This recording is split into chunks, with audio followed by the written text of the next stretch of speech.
my ex-wife actually bought us tickets to Adam Carolla, and she hated Adam Carolla, but she was being a trooper, and she knew that I was a fan of like his radio show. This is before podcast. This is when he took over for a very brief time for Howard Stern on the radio before he said some shit that got him kicked off, which was pretty funny. And so we went to one of his comedy shows, and he showed up and he said, honestly, guys, I had a long day at work.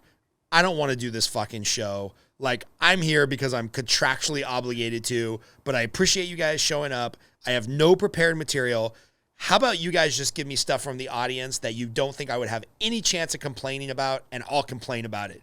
And so for an hour and a half, he just took, like, I mean, people in the audience were like, Mother Teresa. And he would go off for 10 minutes on how horrible Mother Teresa was, you know? And he was she was a bitch.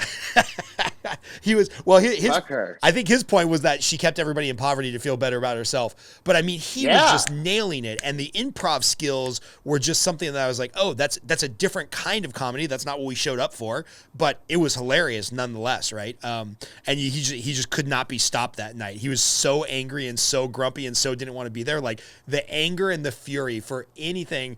I mean, I remember one lady was like, oh, my 3-year-old toddler's so cute. Tell me something you hate about him. And I won't repeat what he said, but holy shit, I laughed so hard. I think I spilled my beer. It was horrendous. So it's interesting that there's so many different types of comedy.